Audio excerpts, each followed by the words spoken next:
जय हिंद। आज से हम लोग एसपीडी बुक के सामान्य विज्ञान वन लाइनर को हम लोग कवर करने वाले हैं। ये बुक वैसे तो बिहार पुलिस सब इंस्पेक्टर या दरोगा भर्ती के लिए ये बुक निकाला गया था, लेकिन ये बुक जो है वह सभी एग्ज़ामों के लिए कारगर हैं जिसमें साइंस पूछे जाते हैं। तो ये एक वन लीनियर है, इसमें जीव विज्ञान, भौतिक विज्ञान और रसायन विज्ञान सभी का वन लीनियर इसमें दिया हुआ है। तो अगर इसको पूरा कवर करना चाहते हैं तो हमारे चैनल के साथ बने रहिए।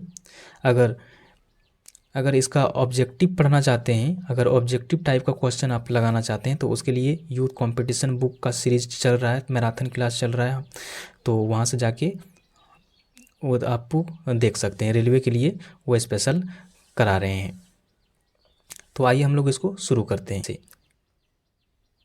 वैसे तो ये बुक 2023 का है, लेकिन अभी तक बिहार पुलिस का एग्ज़ाम हुआ नहीं है, तो उसके बेस पर ये बुक बनाया गया है। तो अभी भी इसको आप 1 से 2 बार ज़रूर पढ़ लीजिएगा। तो पहले हम लोग जीव विज्ञान के परिचय से स्टार्ट करेंगे। विज्ञान की वह शाखा जिसके अंतर्गत समस्त जीवों अर्थात जीवधारियों का अध्ययन किया जाता है, क्या कहलाता है? जीव विज्ञान। जीव विज्ञान कहलाता है। जीव विज्ञान शब्द का प्रयोग सर्वप्रथम किसने किया था? लेमार्क एवं ट्रेवेनस ने 1801 ईस्वी में किया था। जीव एवं जंतु विज्ञान का जनक कौन है? तो अरस्तु है। जीव विकास को सर्वप्रथम समझाया तो किसने समझाया था? लेमार्क ने समझाया था। आगे है चिकित्सा शास्त्र का जनक कौन है? तो हिप्पोक्रेटस है। हिप्पोक्रेटस भारत के चिकित्सा शास्त्र जनक रचक हैं। वनस्पति विज्ञान का जनक थियोफ्रेटस और भारत में शल्य चिकित्सा का जनक सुश्रुत हैं।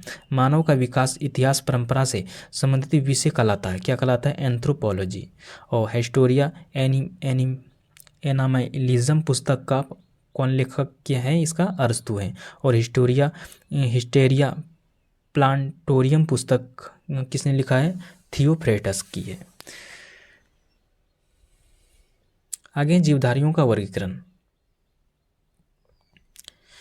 जीवों के आधुनिक वर्गीकरण या वर्गीकरण का पितामह कहा जाता है किसको? कोरलस लिनियस को। जीवों के नामकरण की द्विनाम पद्धति को प्रचलित किया किसने? कोरलस लिनियस ने 1753 ईस्वी में। 5 जगत वर्गीकरण पद्धति को प्रस्तुत किया किसने? रॉबर्ट एच व्हिटेकर ने 1969 ईस्वी में किया था। समस्त जीव का 5 जगत वर्गीकरण है: मेंढरा, प्रोटिस्टा, कवक, पादप एवं जंतु। सभी प्रोकैरियोटिक जीव सम्मिलित किए जाते हैं किसमें? मोनरा जगत में। आगे मोनरा जगत का सदस्य है कौन है? ये जीवाणु, नीलहरित शैवाल और साइनोबैक्टीरिया।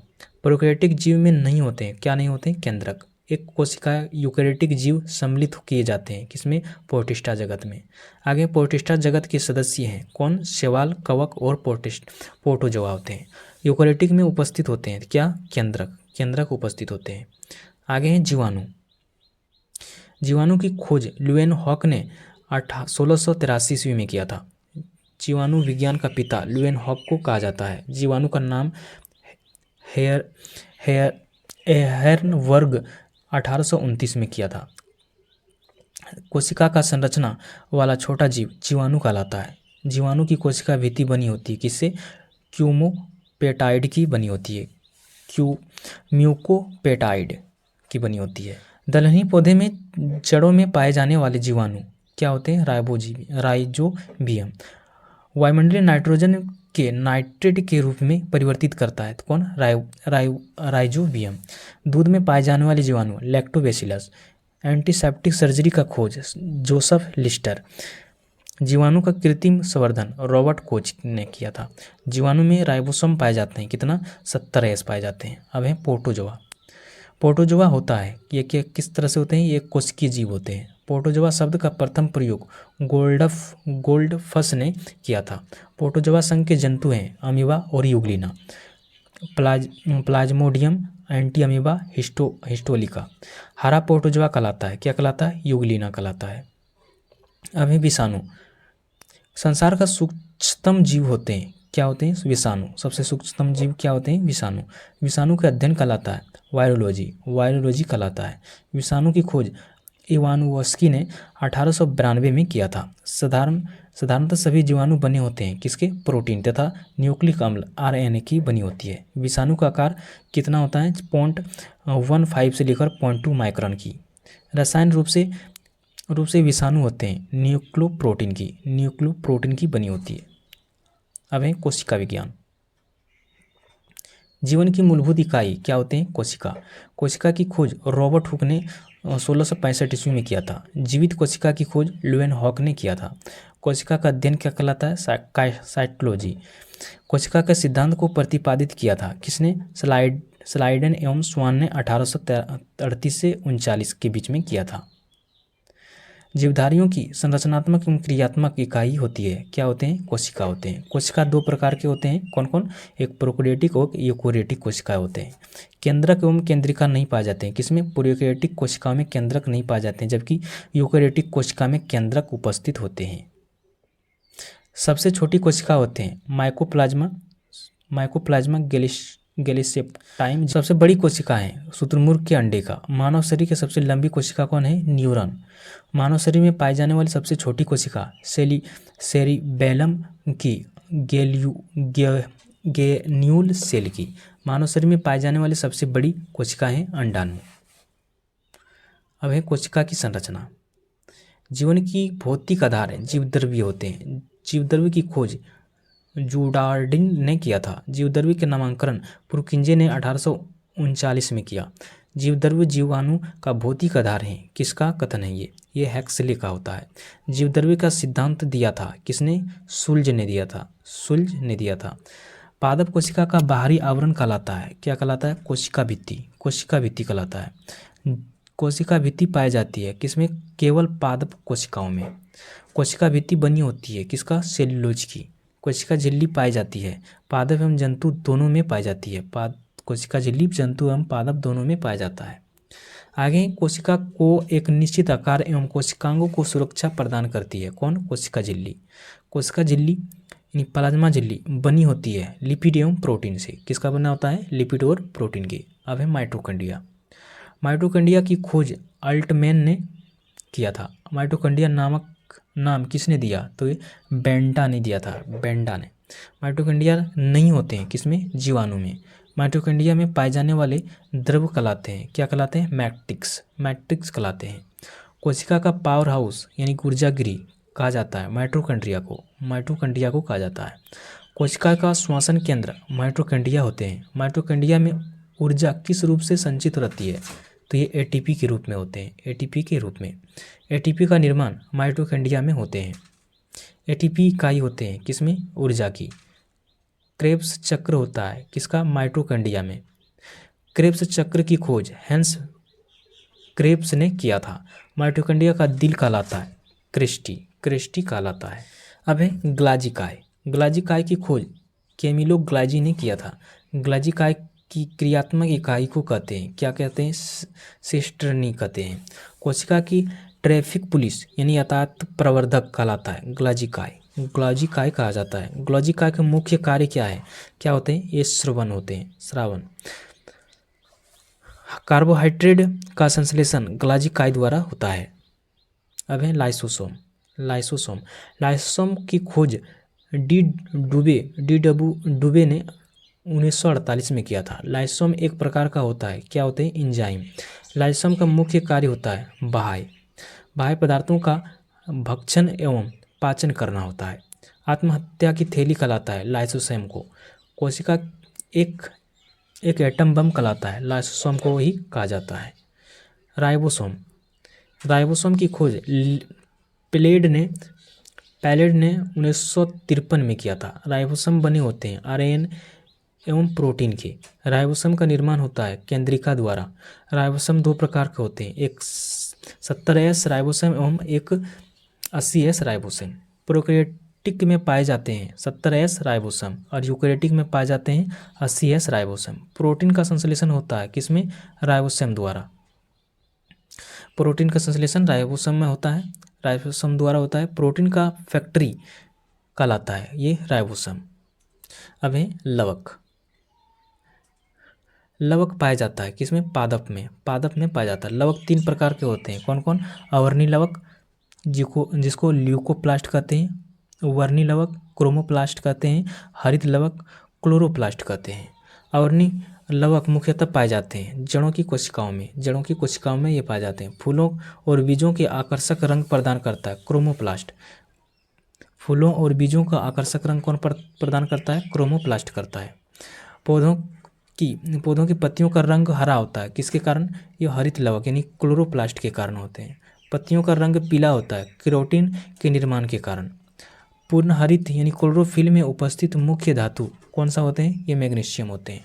प्रकाश संश्लेषण में सहायता करता है कौन, हरित लवक यानी क्लोरोप्लास्ट करते हैं। कोशिका के रसोई घर कहा जाता है तो ये हरित लवक को, हरित लवक हैं। टमाटर के लाल रंग कारण है लाइकोपीन, लाइकोपीन के कारण टमाटर लाल रंग के होते हैं। हल्दी पीले रंग का कारण जैंथोफिल होते हैं। पपीता का पीले रंग के कारण कैरिकाजेंथिन के कारण होते हैं। सेब में लाल रंग के कारण एंथोसाइनिन के कारण। मिर्च में लाल रंग के कारण कैप्सोथिन होते हैं। गाजर में कौन सा वर्णक होते हैं, तो ये कैरोटीन, गाजर में कैरोटीन वर्णक होते हैं। केंद्रक, राजधानी एवं तरकाय। केंद्रक की खोज की थी किसने, रॉबर्ट ब्राउन ने 1831 में। कोशिका प्रबंधक का कार्य करता है कौन, केंद्रक। कोशिका का दिमाग कहलाता है केंद्रक। केंद्रक का मुख्य भाग होते हैं क्रोमेटिन। क्रोमेटिन बना होता है किसका, प्रोटीन और हिस्टोन का बना होता है, हिस्टोन व डीएनए का। कोशिका का निर्जीव रचना है किसमें होते हैं, ये राजधानी में। राजधानी पाया जाता है पादप कोशिका में। तरकाय की खोज बेवरी ने की थी। तरकाय पाया जाता है किसमें, जंतु कोशिका में, जंतु कोशिका में पाया जाता है। आगे कोशिका विभाजन। केंद्रक विभाजन की क्रिया कहलाती है, क्या कहलाती है, कैरियोकाइनेसिस कहलाता है। समसूत्री विभाजन होता है किसमें, कायिका कोशिका में, कायक कोशिका में। अर्धसूत्री विभाजन होता है लैंगिक जनन यानी कोशिकाओं में होते हैं। अर्धसूत्री विभाजन होता है जीवाणुओं में होते हैं, अर्धसूत्री विभाजन जीवाणुओं में होते हैं। समसूत्री विभाजन किसमें होता है, वाल्टर फ्लेमिंग में। अर्धसूत्री विभाजन की खोज समसूत्री विभाजन की खोज किसने किया था, वाल्टर फ्लेमिंग ने किया था। और समसूत्री विभाजन की खोज किसने किया था, वॉफर व मुरे ने किया था, फार्मर व मुरे ने किया था। आगे है जैव विकास। प्राकृतिक वर्ण का सिद्धांत दिया किसने दिया था, डार्विन ने दिया था। उत्परिवर्तन का सिद्धांत किसने दिया था, हॉर्गो डी प्रिज ने दिया था। नेचुरल सिलेक्शन यानी प्राकृतिक चयन का सिद्धांत दिया था किसने, डार्विन ने दिया था। विकास सिद्धांत का प्रतिपादक डार्विन ने दिया था। तो इसका राइट अब है अनुवांशिकी। अनुवांशिकी का पिता का जनक कहा जाता है ग्रेगर जॉन मेंडल को। अनुवांशिकी के संबंधी प्रयोग के लिए मेंडल ने किस पौधे को चुना था, तो ये मटर का पौधे को। आनुवंशिकता का विज्ञान को अनुवांशिकी कहा था कौन कहा था, डब्ल्यू वाटसन ने। लेटिक्स शब्द का सर्वप्रथम प्रयोग किया था डब्ल्यू वाटसन ने 1905 ईस्वी में। आनुवंशिकता परिवर्तन होता है किसके द्वारा, ये क्रोमोसोम। आगे है आनुवंशिकता का मूल इकाई है, तो ये क्या है, ये जीन शब्द का प्रयोग सर्वप्रथम किया था विल्हेल्म जॉनसन ने 1909 में किया था। जीन अवस्थित होते हैं किसमें, गुणसूत्रों में। जीन एक एंजाइम सिद्धांत प्रतिपादित किया था किसने, बेडल व टेटम ने। गेमीट की शुद्धता के नियम का प्रतिपादित किया था किसने, मेंडल ने किया था। जीवन की उत्पत्ति हुई प्रीकैम्बियन काल में हुआ था। आगे गुणसूत्र यानी क्रोमोसोम। आनुवांशिक गुणों का वाहक होता है कौन, गुणसूत्र या क्रोमोसोम की खोज ट्राउसबर्गर ने 1875 में किया था। क्रोमोसोम यानी गुणसूत्र शब्द का नामकरण या सर्वप्रथम प्रयोग किया किसने किया था, वाल्डेयर ने 1888 में किया था। गुणसूत्रों का निर्माण होता है तो ये क्रोमैटिन नामक पदार्थ से होता है। आगे मनुष्य तथा जंतुओं में लिंग निर्धारण होता है किसके द्वारा, गुणसूत्रों के द्वारा। मनुष्य में गुणसूत्रों की संख्या होती है 44 अर्थात 23 जोड़े। लिंग गुणसूत्र कहलाता है 23वां जोड़ा को लिंग गुणसूत्र कहलाता है। पुरुष में स्त्री जीन संगठन होता है XY तथा XX। पुरुषों में 23वां जोड़ा गुणसूत्र होते हैं XY, महिला में 23वां जोड़ा गुणसूत्र होते हैं तो XX।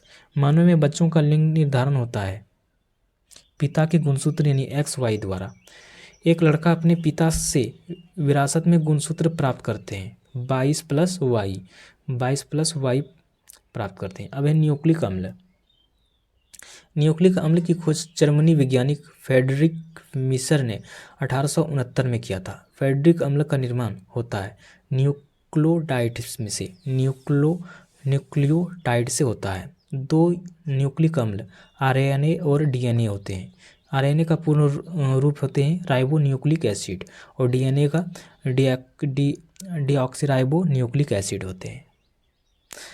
DNA का डबल हेलिक्स मॉडल दिया था किसने? वाटसन एवं क्रिक ने दिया था। वाटसन व क्रिक को नोबेल पुरस्कार 1662 में दिया था। DNA का संश्लेषण का प्रतिपादन किया कॉर्नबर्ग ने। DNA होता है एक आनुवंशिक पदार्थ। DNA का मुख्य कार्य है प्रोटीन संश्लेषण को नियंत्रित करना तथा आनुवंशिक क्रियाओं का संचालन करना होता है। आगे प्रयोगशाला में सर्वप्रथम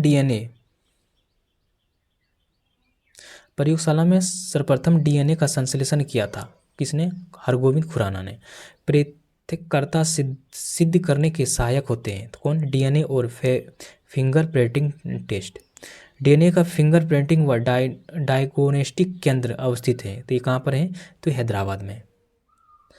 सेल्यूलर और मॉलिक्यूलर जीव विज्ञान का केंद्र स्थित है तो ये कहाँ पर है? ये हैदराबाद में है। RNA का संश्लेषण होता है किसमें? या DNA से। RNA में शर्करा पाई जाती है राइबोसोम। DNA में मौजूद शर्करा है डीऑक्सीराइबोस।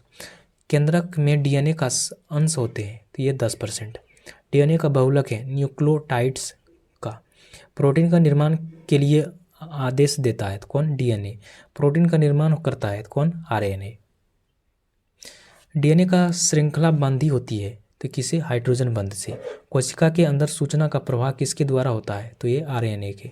न्यूक्लियस के बाहर DNA मिलता है तो ये माइटोकॉन्ड्रिया में। अब है वनस्पति विज्ञान। वनस्पति विज्ञान का जनक थियोफ्रेटस है। आधुनिक वनस्पति विज्ञान का जनक कौन है?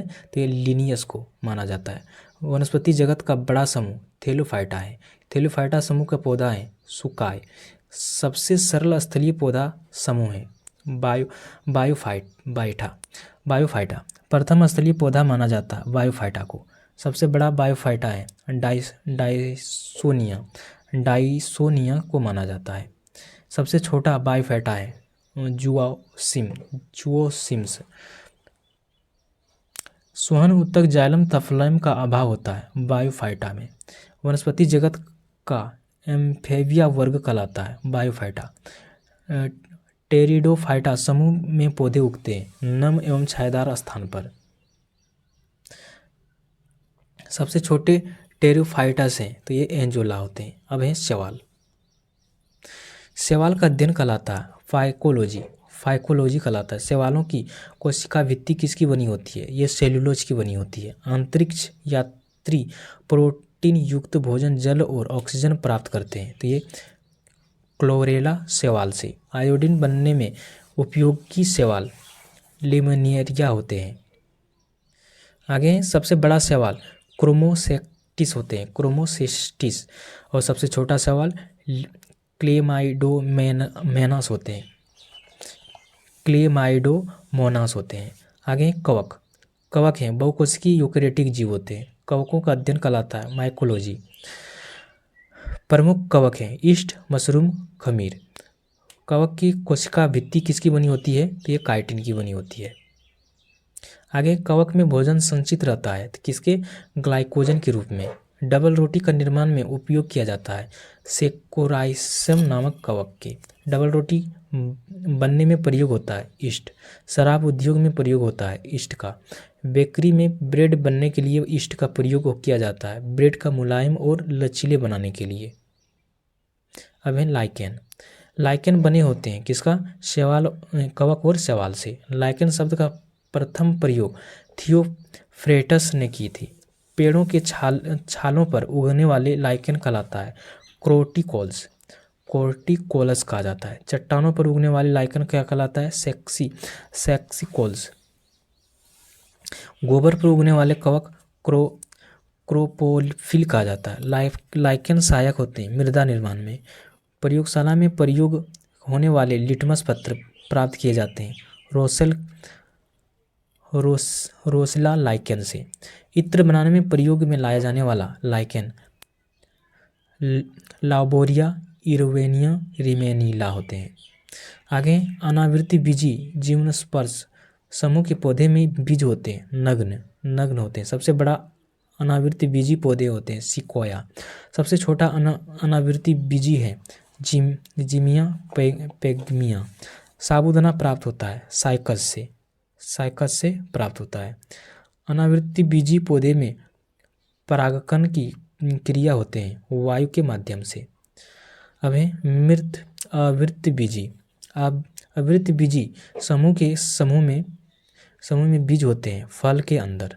सबसे बड़ा आवृत्ति बीजी पौधे यूकेलिप्टस होते हैं। सबसे छोटा आवृत्ति बीजी पौधा लेमना होते हैं। सबसे छोटा बीज होते हैं आक्रिड। सबसे बड़ा बीज होते हैं लोडोसिया। सबसे ऊंचा पौधा सिकोया सेम्प्रीवेरस होते हैं। लोनेंसी कुल के पौधे हैं आलू बैगन टमाटर तंबाकू और मिर्च के। रूटेसी कुल के पौधे होते हैं किसका? नींबू संतरा बेल और मौसमी के होते हैं। रेजोसी कुल के पौधे होते हैं सेब नाशपाती गुलाब और रसभरी। मालवेसी कुल के पौधे होते हैं किसके? कपास भिंडी गुड़हल। मटर किस कुल के पौधे होते हैं?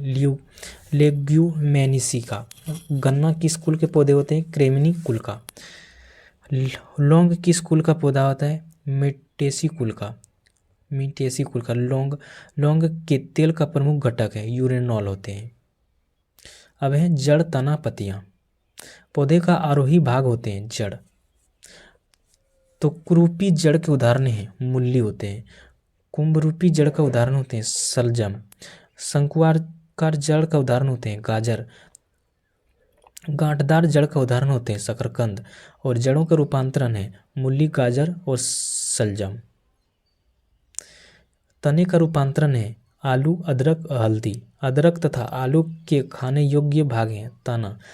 कंद के उदाहरण हैं आलू। घनकंद का उदाहरण है ओल और अरबी। प्रकंद का उदाहरण है अदरक और हल्दी। सलकंद का उदाहरण है प्याज और लहसुन। प्याज के छिलके उतारने पर आंसू आते हैं सल्फेनिक अम्ल के कारण। लहसुन में गंध का कारण है इलाइसिन। मिर्च के तीक्ष्णता का कारण है कैप्सेसिन। राइजोम पादप का भूमिगत प्रारूप है ताना। दलहन के जड़ में पाए जाने वाले जीवाणु हैं राइजोबियम। पौधे में नाइट्रोजन ग्रहण करते हैं नाइट्रेट के रूप में। यह यंत्र जिससे दूर द्वारा तने की वृद्धि दर नापी जाती है वह है ऑक्सीजोनोमीटर। तना पत्ती एवं कली से नया पौधा प्राप्त करना कहलाता है कायिक प्रवर्धन। आलू का कायिक प्रवर्धन होता है तनों से। बायोफिलियम कायिकी प्रवर्धन होता है पत्ता से। पौधों का मुख्य प्रकाश संश्लेषी अंग है पत्ते। पत्तियों का अति सूक्ष्म छिद्र होते हैं रंध्र। और पत्तियां सांस लेते हैं किसमें? अस्टोमेटा से। तो आज के लिए बस इतना ही रखते हैं। नेक्स्ट वीडियो में हम लोग आगे कवर करेंगे। तो आज की वीडियो कैसा लगा हमें कमेंट में ज़रूर बताइएगा। तो मिलते हैं नेक्स्ट वीडियो में, तब तक जय हिंद।